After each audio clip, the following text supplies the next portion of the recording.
On today's show, Laura Heywood interviews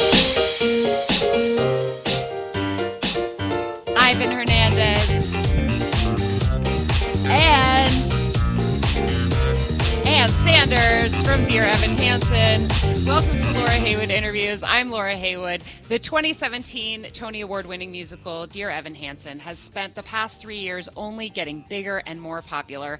My guests today, Ann Sanders and Ivan Hernandez, have stepped into the shoes of Cynthia and Larry Murphy, the grieving parents of Connor Murphy and Zoe, who welcome Evan Hansen into their home under the auspices of a friendship that never really existed. The relationships that form between Evan and the Murphys are very real, though, and the heartbreaking authenticity with which these actors convey these connections is enough to break your heart in the best way. Ann Sanders is a Broadway veteran, having broken ground as the first Asian American performer to play Anna in The King and I and Belle in Disney's Beauty and the Beast on Broadway. She's also been seen on the big stage in If Then, Avenue Q, and Leap of Faith.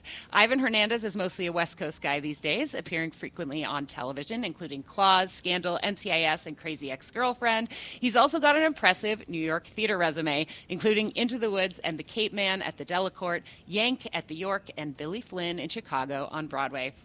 I recently had the honor of returning to the Music Box Theater to see Ann and Ivan in these incredibly complex roles, and I'm so glad to have them here with me today. Ann Sanders and Ivan Hernandez, welcome to Laura Heywood Interviews. Thank you. Thank you for inviting You're so us. welcome. I'm really excited to talk to you about playing these roles because you're the first people to do so since the people who originated them. So first of all, that's got to be a little intimidating. But also, I can imagine that coming in together and having the rehearsal process together was really helpful, as opposed to just one of you having to kind of be slotted in with the originals. Right, exactly. I've done that before, and usually, you get like the assistant stage manager and a few days of rehearsal, kind of showing you where to go around. But this was great to have, and they're, my scene partner, and also Gabby, who plays our daughter, who went in just a week before we did. So we rehearsed with her a lot, and they brought in the understudies playing Evan, and then Michael Greif came in and rehearsed with us too. So it was great. Yeah, people always say it must be intimidating following, the originals, but I don't know. Somehow I didn't think about it too much. I guess, you just put blinders on and you focus on the task.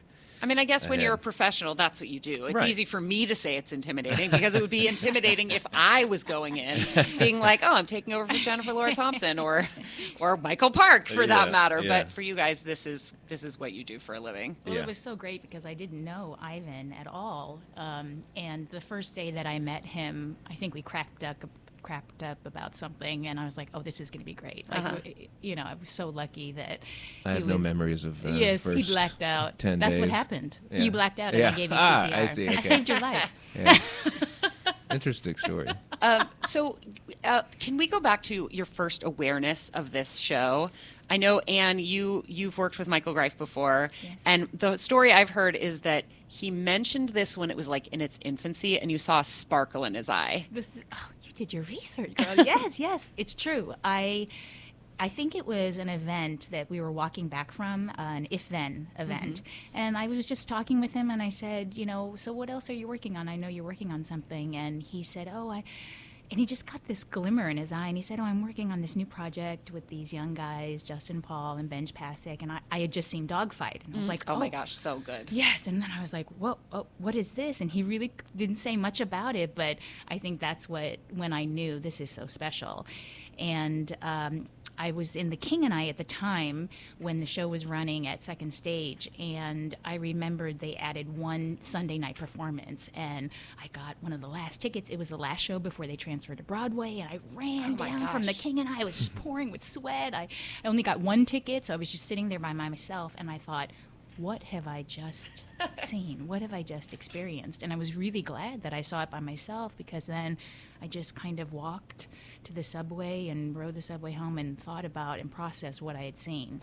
It is intense. It is intense. And by the way, for the purposes of this interview, I'm assuming that everyone has seen it. Like I'm not, or at least heard it or heard about it. I'm not worried about spoilers. Okay. So, I feel like at this point as my dad likes to say, nobody goes to see Romeo and Juliet to find out how it ends. Exactly. Exactly. It's a good dad Ivan, joke. what about you? I mean, it's a good dad joke, Classic but dad it's joke. also like that's how he taught me to be a good theater goer. Right. And I think there were certain times that I'd be like, oh, I've already seen that. And he'd be like, but you haven't seen this production, and Yeah. that's why you go. Right. So it was only half a joke, Yeah, right. No, My dad is also the guy who will get, we call him Bob Heywood seats, like what are now premium seats on Broadway, fifth row center. That's where he wants to be. And he still brings binoculars because he wants to see all of the details. Every tier. In fact, when I watch Dear Evan Hansen, as a little sidebar, I am always in his tradition. I'm always trying to read all of the comments that show up on the screens, all the social media. And they're actually, in David Corns' design, they're kind of like blurred out a little bit. But I want to know what every single one of those is. I want to know if they're real accounts. Right. Yeah, well, especially with theater, it's so dense, and there are so many layers to a good play or a musical, which really this is, to me, like a play, especially with our characters. Totally. And scenes, there's so much to see, and you get something new every time, and especially now with new actors, I feel like we're very different than Michael and Jen, and Andrew is very different, and especially him being 17 years old. I can't believe it. My heart hurts for him. I know. Mine too. Every time I look at it, every time we're on stage together, and he just breaks. You can just see how he's just a kid and just made this stupid mistake, and it just went way too far. But he really was trying to do the right thing every time. Yeah, well, and along he the was way. trying to do it for the Murphys. Right. I want to come back to that, but first I want to hear about your first awareness. Oh, right. Of I Dear don't Evan remember Hansen. exactly. I mean, I remember hearing about it, just this great new show, but I didn't know anything about it. And I thought, it seems kind of like a teenager show, so I wasn't that interested. But then I finally read it, and I was like, oh no, this is the parents have a lot to do with it, and it's actually very sophisticated, mature, serious play. And I think they asked me to audition for it when they were moving to second stage, because Michael couldn't do it after Arena because he was doing. Right, he was doing Tuck Everlasting. But I was in LA, and I have kids and a wife, and so every time they ask me to do something in New York, I really have to think about it. And off Broadway, and I can't do it. I just can't afford it. Teenager show. Yeah, exactly. And then but then this then they asked me again to audition for it. And you hadn't seen it And before I hadn't that, seen it. right? I hadn't read it. Even and the tour when it came through LA? I think it was there when they asked me to audition for it, or it wasn't even there yet. And so I read it finally, and then I thought, oh, this is actually something I have to seriously consider, because it's just such an amazing. It just doesn't come around that often to do a serious musical, which is what I got into it in the first place. I saw Sweeney Todd and Sunday at the Park with George, and I was like, oh, this is what I want to do. And Hang on a second. yeah. Did you see Sweeney Todd, or were you playing in the pit for Sweeney Todd? Yeah, do you know this story? As Ann said, Yes. I'm big on my research. Yes, exactly. In my high school, they did musicals every year, and we did Sweeney Todd my junior year, and I was in the orchestra pit playing clarinet.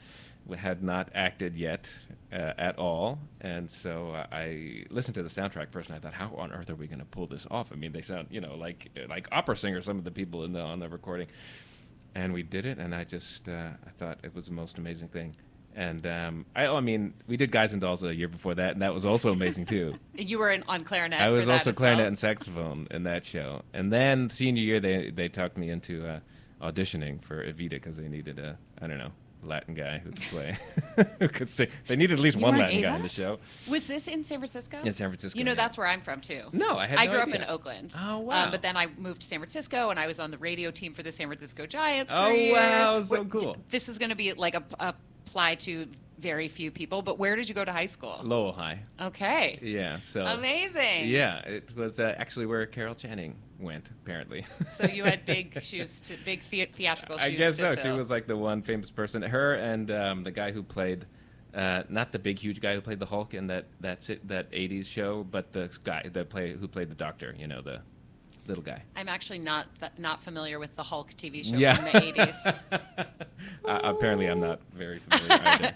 Well, you are more of a TV guy, at least these days. These than a days, theater guy. yeah. I do watch a little TV, but I know like nothing about movies. No. People will reference like I don't know the difference between the Avengers and the whatever the other ones are. I haven't watched any of those, I Yeah. gotta be honest. I did go see Black Panther though. Like Really? Yes. Yeah, and Wonder Woman. I'm like, there are certain movies that make me want to go vote with my dollars. That's you right. know. Mm-hmm. But I couldn't get through. I will go see. I'll walk past a movie theater and be like, $16, but then I'll get like a $75 ticket to the theater and be like, this is the best deal ever. And I'll go see the same show like a night later.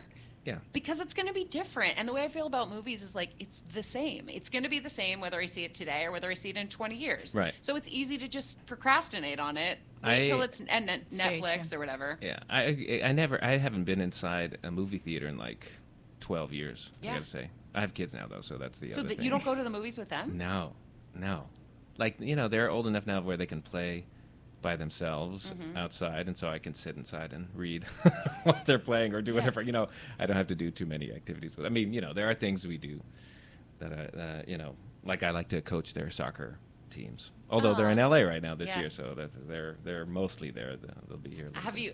Is it just soccer? Have you like had the opportunity to teach them how to break in a glove? Yeah, they do play softball Nice. in the spring, but my wife is actually the softball expert, so she has taught them all about that. Actually, she's the I'm one. very curious as to whether this shaving cream and rubber bands thing actually works. I'm sure it does. Well, definitely you have to put the ball in the glove and put the rubber band, but there are many different theories. Oh, so you put the rubber bands around it with the ball Yeah, in there. In there, I know. Somehow I never got that, and I Yeah. think I've seen Dear Evan Hansen like It's not I don't know, written 10 in the times. lyrics specifically, and you can't see, of course, that I have the ball in there. And of course, I take it out when I give it to him.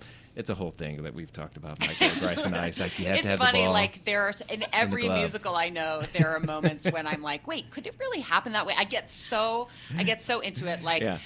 there was one part and this is not at all a criticism. It is a total statement just about my level of obsession. But I remember being like, there's that song where it's in their imaginations anyway, but where Connor and Evan are like the only man that I love is my dad. And I'm like, neither of them would actually say that because neither of them has a good relationship with their dad. And I'm like, Laura, they're not, those aren't even actually Connor and Evan in that story. No, It's fake. It's a good question, though. I've always, when that lyric comes up, I'm like, what do they mean by that lyric? Well, what they mean is that they're teenage kids who are afraid of like being gay and they Right. don't want to come across as being Right, gay. and so they say this silly line. Which without thinking. is sort of the way that, like, I know dudes in their 30s who talk that way, Uh-huh. who are like, you'll be like, do you have any cute available friends? And they're like, I don't know. How would I know?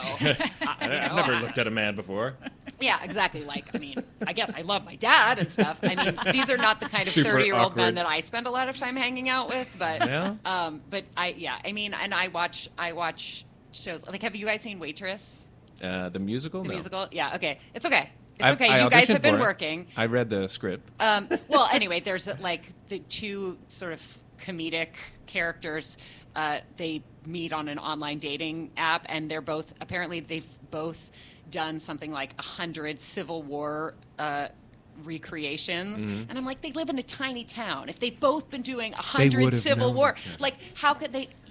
How could they not have already met? It doesn't make sense. And I'm like, Exactly. yeah, also people don't just burst into song. It's the things that I focus on as being, that could never happen. You would make a good director. That's what directors do. I want to be probably, I want to get into dramaturgy because Oh, I yeah. do get obsessed with details details. and Yeah. specifics. And because my thing is I get obsessed about stuff. Yeah. And I love the idea of, like, for example, I went to see Sideshow with a friend of mine who works in the circus industry and actually worked at he ran the Coney Island Sideshow for 20 years. Like, Whoa. he knows sideshow culture.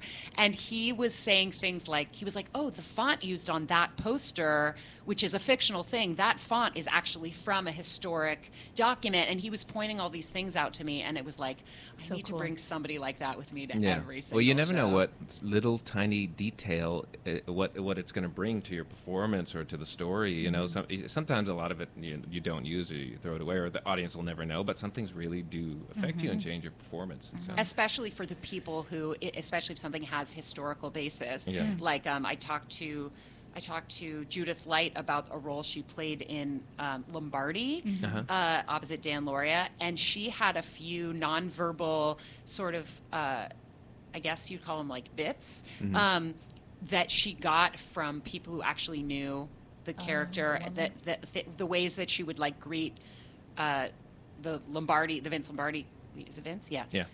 Character, that people who then would come and see the show who knew her in real life were blown away by. Yeah. So I could see doing it, maybe someday.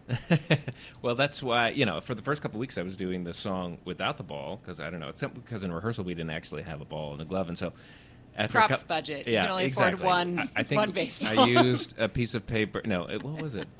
We had a box and then some paper.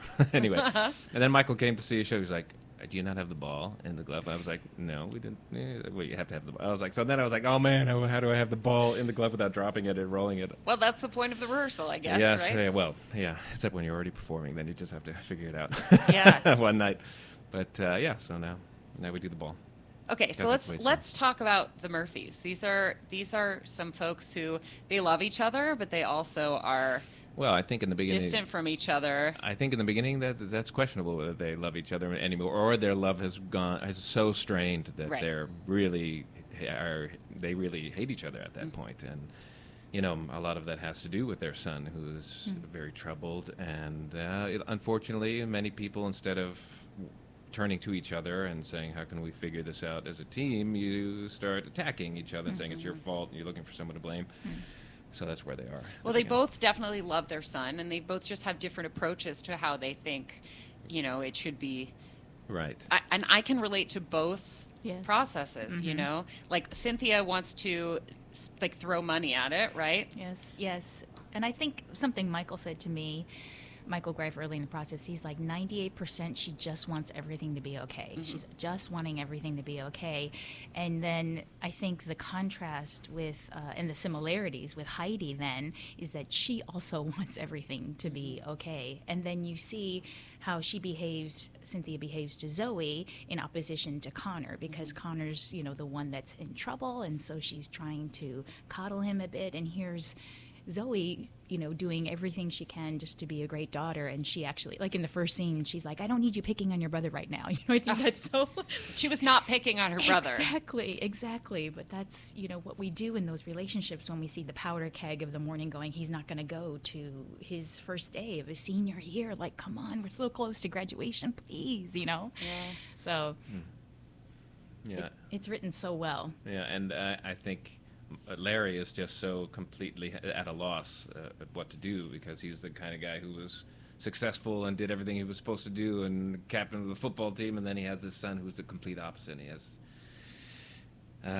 He almost uses that as an excuse to just blame his son, and it's all his fault. I've done everything I can, and that's what am I supposed to do with this kid? And so.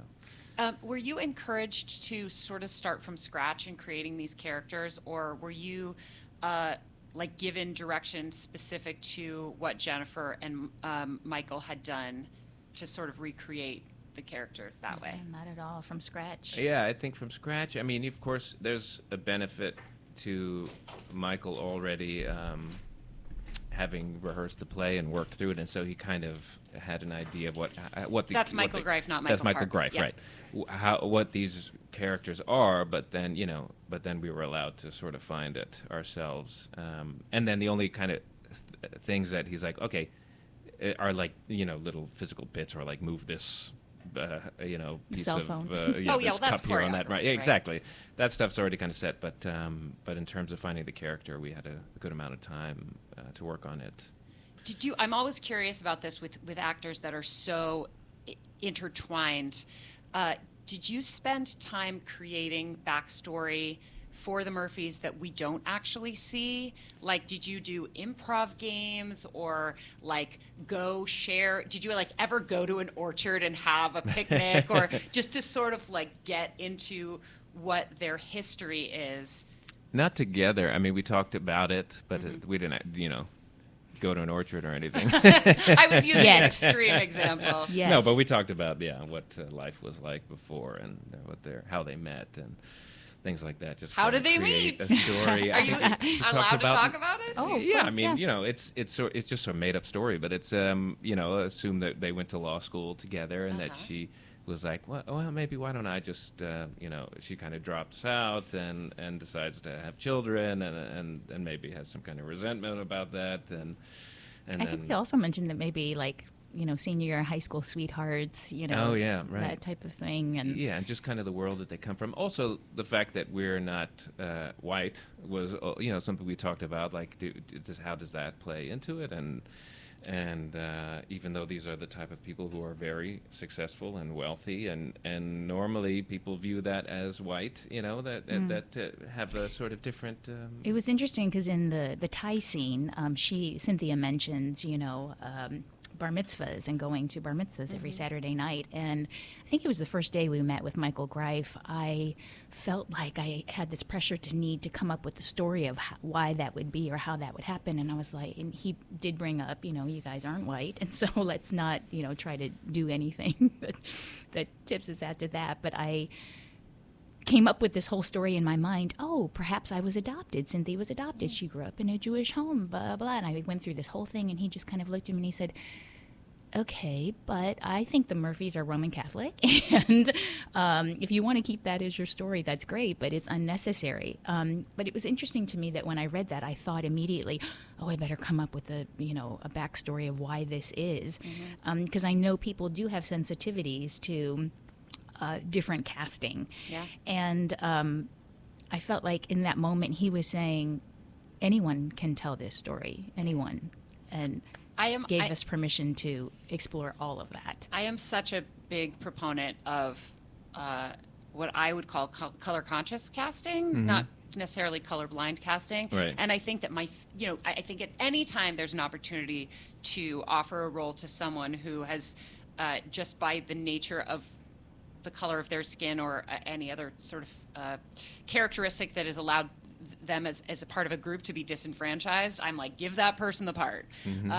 I don't think that we need to be giving white people parts written for people of color, but I think that when we can give people of color roles written for white people or not specified, that's wonderful. My favorite is when doing so adds new layers to the characters and to the meaning of the show. And I could see the Murphys, as played by two people of color, feeling extra pressure to live up to the society's expectations, to not show that there are any cracks because perhaps they are surrounded by suburban white people who are waiting for them to fail in some way, and That's right, yeah. and that it adds additional. And I hadn't thought about that. Yeah. But Yeah, Michael it gives and I- me the goosebumps a little bit. Right, Yeah. Michael Greif and I talked about that. How he's not some guy who grew up in a poor neighborhood, and he's somebody from a wealthy family, a successful family,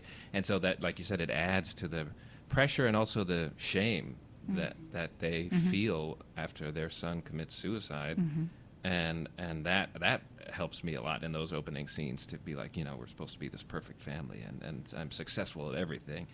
And yet we're dealing with this, And also, gave us a clue into Connor's struggle, because I know growing up mixed race, I didn't know where I fit in. Like, people always wanted to, put you in a box. Are you this? Are you Asian, or are you, American? Well, I'm both.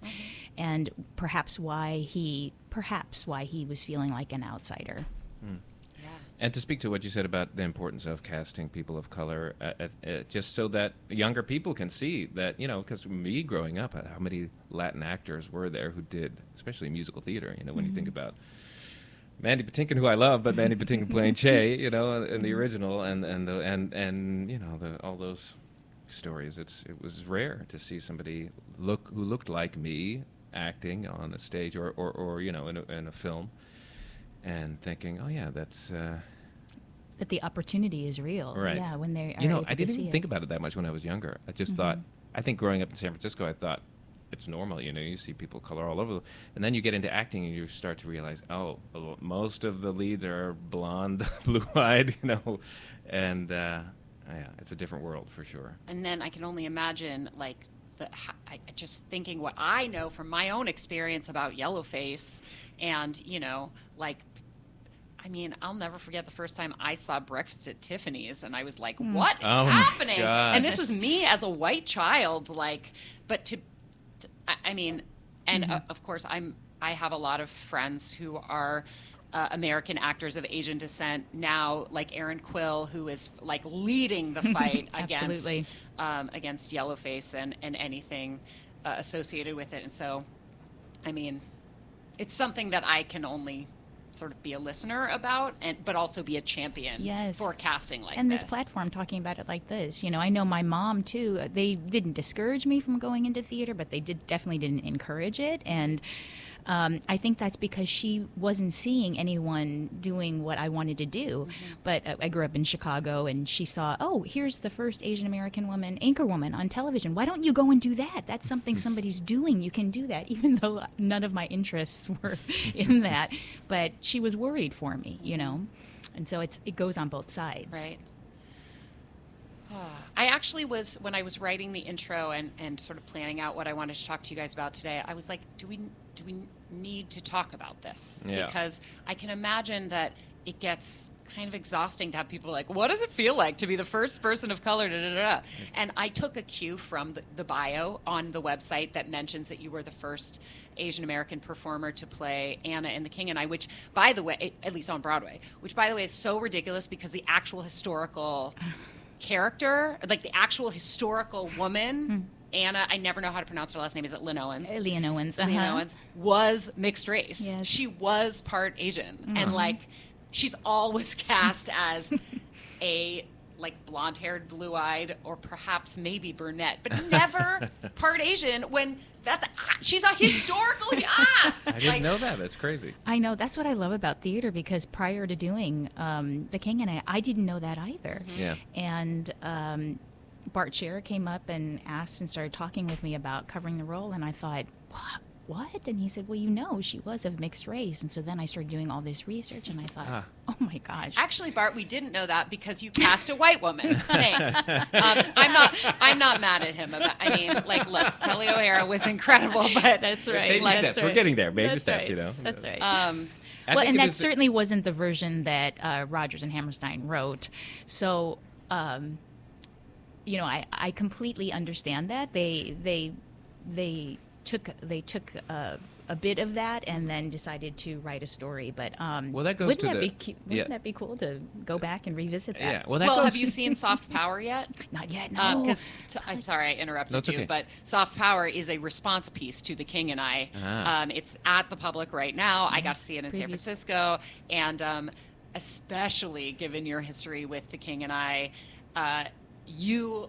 I want to get together and talk to you after you see Soft Power, because it is written as a direct response to sort of the whitewashing of even this distinctly Asian story. Yeah, well, that reminds me of watching what's his face is his one-man show on Broadway, Latin history for morons. Oh yeah, John Leguizamo. Thank you, John. Yeah, that show is about how his son goes to him one day after school and is like, he had an assignment in history, like write about somebody in the past. I don't know if it was specifically, someone Latin or someone from his own race, but he didn't know anybody, and his father was like, I don't really know either. And that's how the way history is taught in this country, it's so whitewashed that he had to do his own research and learn about his own culture and things. And I watched it, it's on Netflix now, and I thought, all this stuff I didn't know, all this history that is there, of course. And, does that make you want to sit your girls down and did you watch it with them? No, I can't remember how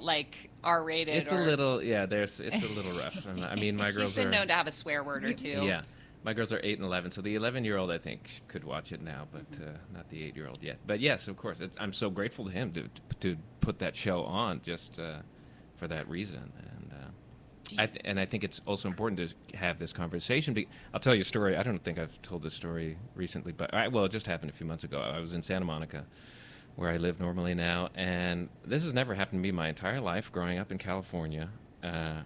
And then 6 months ago or so, I was running on the beach, and this kid was riding his bike, and there's tons of people walking and running and rollerblading or whatever, and he starts riding his bike towards me, and I swerve one way, and he kind of goes towards me, and I go the other way, and I think, oh, we're just having trouble getting out of each other's way, and then he obviously purposely runs into me, and I say, hey, what's your deal? And he's like, go back to where you come from, or whatever. What? Yeah. Me, born and raised in California, I'm half white, and not that that's the point. In California, which was originally Mexican to begin with, and this, young, I don't know, 20-year-old white Is he dude. wearing a red hat? No, but, obviously, what's going on right now, people feel emboldened to say stuff like that, and it was shocking. It's so I think it is important to talk about who is American. We're both obviously American, born in this country, and there are many races, and so. What a time we're living in. Yeah. Like, such incredible progress in terms of things like the fact that you guys are playing these roles on the biggest stage in the world, and we are in this era that feels like we have just degenerated. Well, I think that has always been there. It's just that there's such a polarization now, first of all, politically. And so, and of course, Trump being president, people feel like, they're allowed to say these things now. And every time there's progress, there's going to be a pushback, too. People holding on to old ways and wanting things to be like they used to be, I guess, or what they imagined it used to be like. So... One of my favorite things lately has been coming out of the stage door and meeting people after the show. And sometimes it's kids, and then I'll see them the next night, and I'll be like, "Oh, you came?" And they're like, "Yes, we brought our parents." Oh. And this has probably happened about 5 times in the month that I've been there, and it just warms my heart because I feel like they're saying we connect with things that are happening here and on stage, and we don't know how to talk about them, but we want that shared experience. And it's vice versa, parents saying as well, oh, we saw this, and then they saw something else, and we brought them back. And that I feel like that's been the greatest gift to hear that. I can only imagine. What have your stage door experiences been like? I know there's security there. I know that it is crazy town. We've got some great fans. No, they're very sweet. They tell you, how much they love the show, and some people are very emotional. It's like you said, a very I didn't actually see the show until a week before we went on. Oh my gosh, you didn't even see it before you said yes? No, I read it, and I didn't really want to see it, but when you're going into a show, you sort of have to just to get the idea of the flow of the show, but I cried like a baby at the end, and so people are emotional, and it's great that's a huge difference between doing TV and film, but you actually get to see people affected by what you've done, and you go out there, and I love it. It's a wonderful experience, and so many people come back again and again. Yeah, it speaks to a lot of people. It's the themes in the show about struggling and that time in your life and being a teenager and just what the show is about. Yeah. Well, not only do I know what the show is about from being in the audience, but I also know what the show is about because I was a Connor Murphy. Mm-hmm. I actually just earlier this week, or I guess less than a week ago, we had TEDx Broadway, which is like the TED Talks for Broadway, and I spoke about my experience with being removed from school because I was a danger to myself. And it's not a story that I've talked publicly about very much just because, my whole trajectory, I don't know how much you guys know about it, but I created an anonymous online alter ego called Broadway Girl in the early days of Twitter, and nobody knew it was me until 6 years in, and I actually did a big reveal at TEDx Broadway, and then it was like I had been known for this persona who was just positive and happy all the time and always had something both authentic and celebratory to say, and that is my true self. But this TED Talk that I did a few days ago was about how the muscles that I developed as a survival mechanism are the same muscles that kind of like kept growing once I got into survival mode, and they just like kept growing and got me to this point of sort of supernatural joy. And so I hear a lot from kids who see me as this aspirational life. They're like, my life is so difficult, and I'm going through these struggles in high school, and I just wish that someday my life could look like yours, but there's no way. And I'm like, actually, so I am the age of the parents now. I'm 40, and it's funny because I still sort of identify with the teenagers. Same girl, same. Actually, okay, so I'm going to tell you a funny story I've never told anybody before, but it was that is about Michael Park. Is that I was hanging out with him at like a Broadway Cares event, and he was telling me about his kids, and I said something like, "I wish you had a son my age," because like I totally go out with him, and he was like, "A son? Like, how old do you think I am?" And I went, "Oh yeah, like because I don't have children, I don't think of myself as being like one of the parents. I think of myself as being a kid. Right. I'm not a parent. I'm a kid. So I'm like, I'm a Connor. I'm a Zoe. I'm an Evan." And then Michael was like, "I'm only a few years older than you. Thanks a lot." Yeah, it is funny being cast as a parent of teenagers. You're like, wait, what? Do you think that this role or any other roles you've played as a parent has affected the way that you actually parent? No, I think you just as a parent, you are, it's so, you're just learning it every day as you go along. And I don't know. I mean, I guess you always learn something from, or you hopefully do, from the work you do. But I think you just, as a parent, work or not or whatever, you just have to figure it out. I just wonder about something like as heavy as talking to children about suicide. Yeah. That you want to. I can only imagine, as like a devoted auntie, I can only imagine you don't even want your children to. Yeah, you want to keep them innocent as long as you can. Right. Well, there's a time. That's kind of in general how there are things that are inappropriate at certain ages, and you sort of they get to certain points where, they may bring things up, and so you kind of figure out what to talk about. But you don't talk about things like that until they're much older. So. But then they're going to want to know, like, what's this show about? And right. that Dad's working on. Yeah, and I've told them, and then. Then they didn't really ask much more about it. So then that they're not really ready to talk about it. So, that my son commits suicide at the beginning of the show, and they're like, all right. That's that's all they're ready to hear and talk about. So that was another gift in our family because we did have my brother-in-law took his life by suicide, and my husband's family's from the South, very quiet, very reserved, and of course when the show came up, I was able to speak with them. They're like, "What are you working on next?" And I'll never forget. I mean, we sat at the kitchen table, very similar to the Connors and For Forever, and I was just able to ask them about what that felt like after they heard, and this show opens up so many different conversations that I think I would never have had with them about that. So it brought healing to our family, being able to talk about it and laughing and remembering great things about Scott. And then our nieces and nephews came in. And so it just kind of opened that conversation up for more healing, and how, just everything is all connected, Now, thinking about it now, I think what I've been thinking about with my daughter, who's 11 now and just started middle school, you start to realize how much pressure kids are under at that age and in high school, and how they're constantly made to feel like they're not doing well enough, because everybody they talk to, their parents and their teachers, are like, all right, this is what you need to be doing now, and you haven't learned how to do this yet, but this is what you have to do. And so there's just always this feeling like I'm not good enough, I'm not doing things correctly, I don't know how to do this. And so just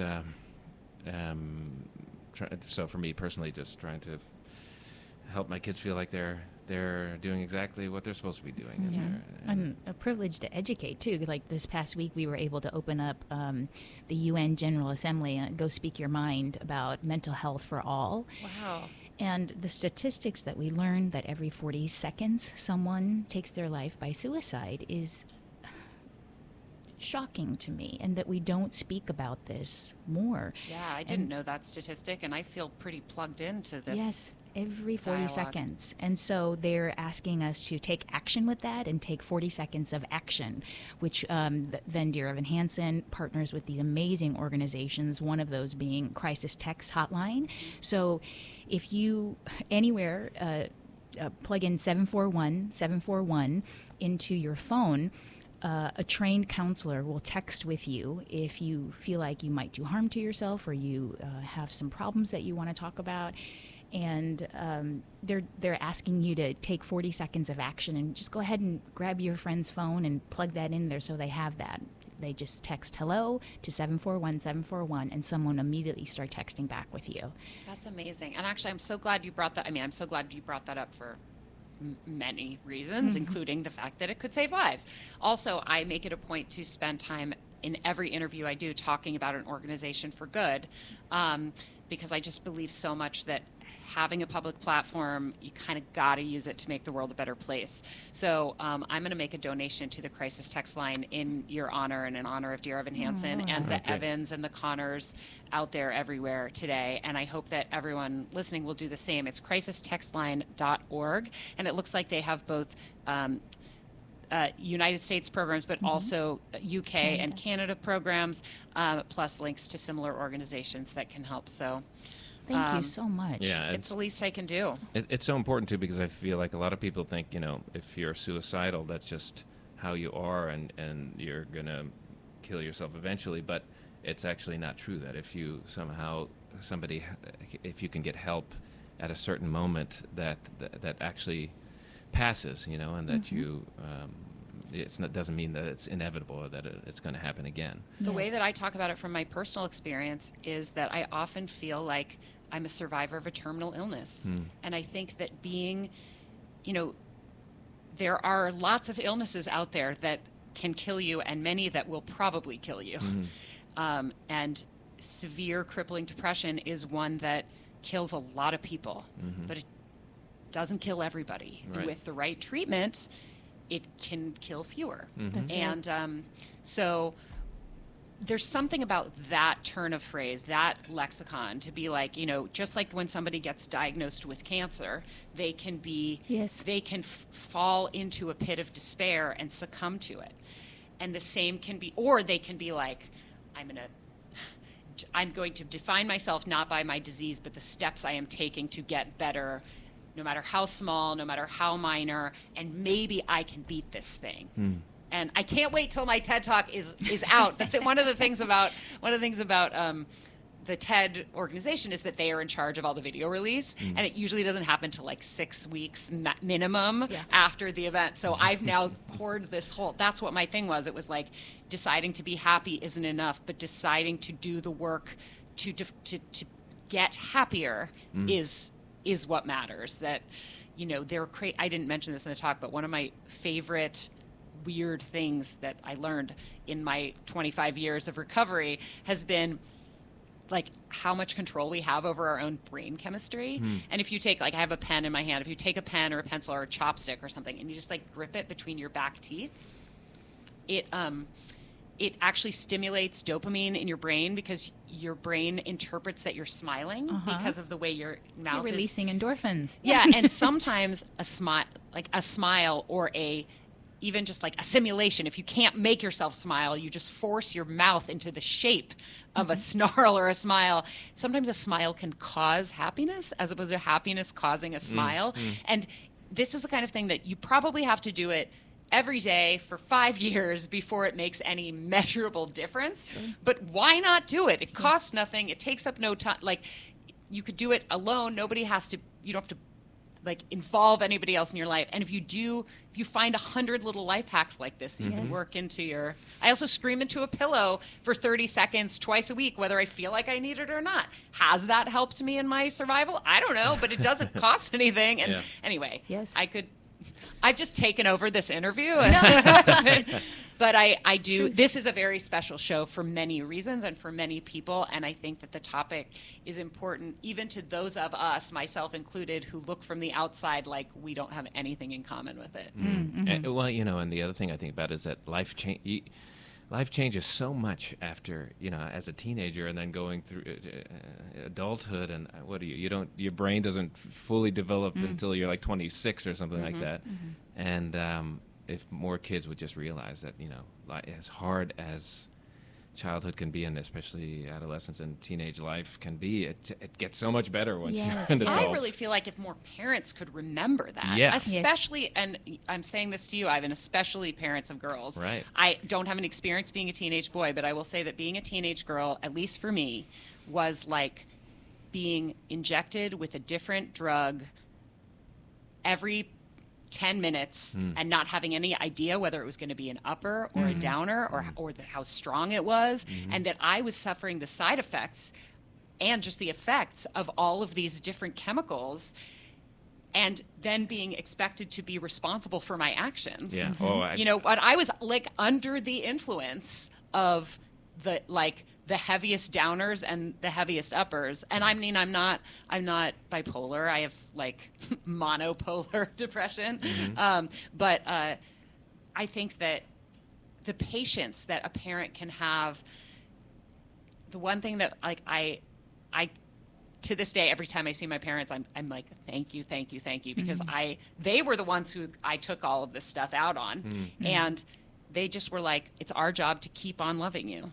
And while I never was like given an excuse to treat anybody poorly, they had this sense that while I had to be responsible for my actions, I also, to a certain degree, wasn't at fault. Yeah, no, that's a normal development. As a kid, you're learning. You don't know anything yet. You have to learn and not be judged for it. Your parents are there to guide you and to support you. And I've heard as a parent helpful things like, be the adult. You're the adult. The kid is the kid. It's not your job to come in and be like, what? Scream and rant and take out your anger out on the kids. And speaking of girls, I've learned so much from my wife about how much pressure there is on girls in this society. You on the way, people come up and say, "Oh, you're so beautiful" to my daughters, and I'm like, well, great, but no, that's not what you're supposed to say to girls. That's not what's supposed to be important. And also, it's just different from the way little boys are treated. You're so strong. Yeah, I'd like to be told that as a woman, I mean, boys have their own issues too, about don't cry, tough up, and that's no, they something don't. Just that and my wife has told me about how much pressure girls get to please other people, to make people feel comfortable, to do everything right. And to this day I've had to learn, my wife is the one who keeps track of like everybody that we know, all their birthdays, and sends out birthday cards. And I'm like, I guess I could have shared in that, helped out with that too. Sorry, hon. It took me, we've been married for 10 years now, 11 years almost, and it's just recently this New York Times article came out about even the most liberal men. You may think you're sharing household, taking out the garbage and cooking, but you're not. You're not in charge. You're not helping out with all those things that your There's wife also keeps just track a lot of emotional labor that I think women shoulder. Right. We have about 10 minutes left, and the biggest question about Dear Evan Hansen that I have is about what Connor's actual, not his legacy, but the memory of him, because obviously Connor's death and the sort of following like repercussions, or like what goes on with Evan, the Connors end up happier, Evan ends up learning from it and becoming closer to his mom. But I still wonder a lot about who Connor actually was, because everything we learned about him over the course of everything we learned about him over the course of the show turns out to be a lie. The only factual things we know is that he smoked a lot of pot.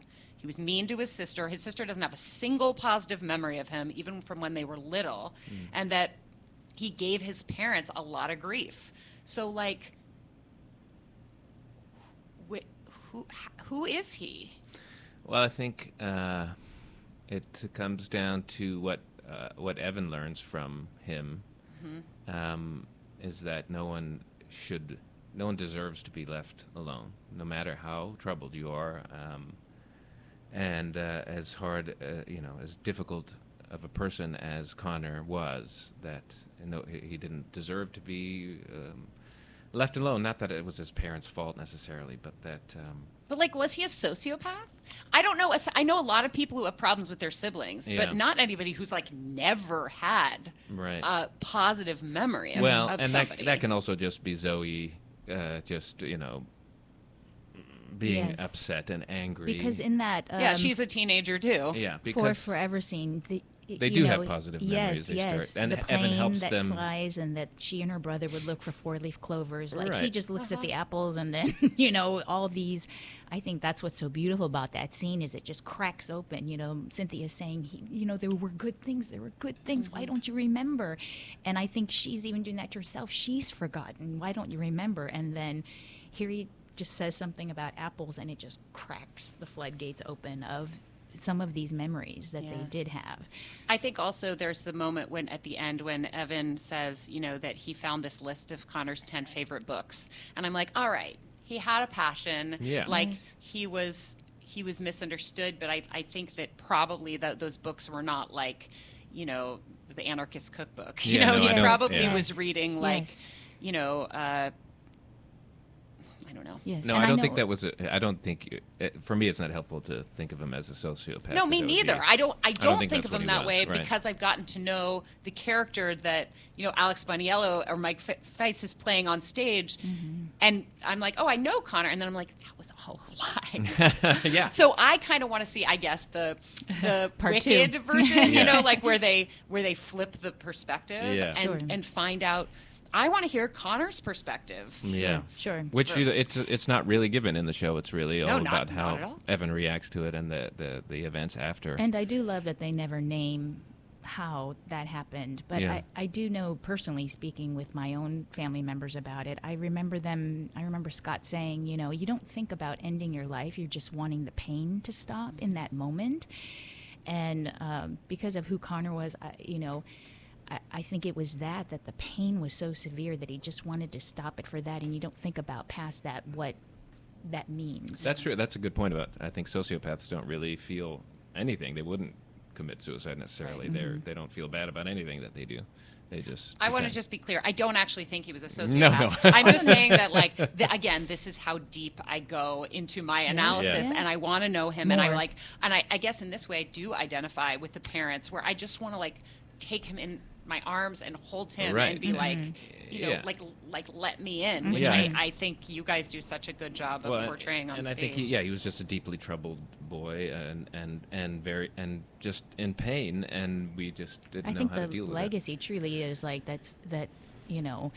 something horrific happened and finding good in that. It did bring our family back together. And the first night that we went on, it was the night that motorcycle backfire happened in Times Square, and I was and so many people thought that there were gunshots. it. Right, it and- was like a Exactly. day or two after that shooting in El Paso, I think. Exactly, and so heightened. And I remember my dressing room door flying open. I was changing my clothes, and I was like, "What? I think only my husband's here tonight. Who's here?" And 6 terrified patrons were standing there, and they said, "Something's going on in the theater, and can you please hide us?" And oh my gosh! I didn't like audience members were in your Yes. dressing room. they Yeah. ran up on the stage, and in fact, after they asked me to shut off the lights, we shut off the lights, and our stage management team was great. They were notifying us what was going on, and it seemed like forever, but of course it was probably just a couple of minutes before they said, "Oh, this is what happened." But when I turned the lights back on, we were able to connect with these people, and this mother and daughter lost their shoes running up the stairs. I was like, "Where are your shoes?" This was your first night. The first night. But I bring it up because we got this beautifully articulated letter a few days after that from an educator in New Jersey who he came to the show because his students loved it so much and he didn't know anything about it. And he said, the way everyone from front of house, the ushers, stage managers, everyone took care of each other, he was like, you were living out those words that you just sang. You are not alone. And like it completely dawned on me that that's exactly what this whole experience has been for me, and the rehearsal 3 weeks up until then. Every time you had a question or you had a trouble with something, somebody was there to help you, saying, look, we can't do this by ourselves. You're not alone. So then I was reading through the Dear Evan Hansen book that they gave us, and the composers mentioned that, can we keep repeating this lyric, you are not alone and you will be found? Can we do that? And they were like, of course we can, because it's the truth. You're never going to tire of hearing the truth. So I think if we can drive that home to the Connors, you're not alone. It's also the part of the show where Cynthia and Larry reconnect again, where they, instead of attacking each other and blaming each other, they realize that they've gone through this traumatic experience. They've both been hurt and affected, and so they finally turn to each other and comfort each other. Yes. Well, I hope that you two are, as actors, taking good care of yourselves, because my good friend Alexandra Silber, who's a Broadway actress, she told me that one of the best advice she ever got was that, in the same way that an acrobat or a dancer needs physical therapy, an actor who is playing trauma needs actual therapy. And I'm not asking about your process for that. I'm just saying that I hope that, that you and all of your castmates are taking the time to self-care, because again, I keep coming back to neurology, I'm obsessed with it, but your brain, when you put yourself through those emotions in as authentic a way as you do every night, your brain doesn't necessarily know that you're not actually grieving. That's a great point. So please take care of yourselves, because we need you. Yeah. Thank you. We do. Well, I talked to my wife after the show. That helps. And we're pretty tight-knit group backstage. That's true. And we keep each other laughing to try to keep some balance. And I think as you get older as an actor, too, you start to realize that you learn ways to separate it. I think when you're younger, it can be very intense and you don't know what's happening, but you learn over time to sort of separate yourself from it once the show's over. Well, I'm glad you're doing that. Thank you so much for your beautiful performances, for spending this time with me in my crazy all over the place style. I want everybody to go and see you in Dear Evan Hansen. I know, Anne, you are on social media at Anne Sanders NYC. You can follow the show at Dear Evan Hansen. Ivan, you are not on social media, and all those other not. Ivan Hernandezes who've gotten all those followers. But people can meet you at the stage door if they come see the show. Right. Please see Dear Evan Hansen, and if you've already seen Dear Evan Hansen, bring a friend, a family member, someone whose life may be changed from the show. It's been an honor to have you guys here. Thank you. Thank you, Laura. so much. This has been Laura Heywood Interviews.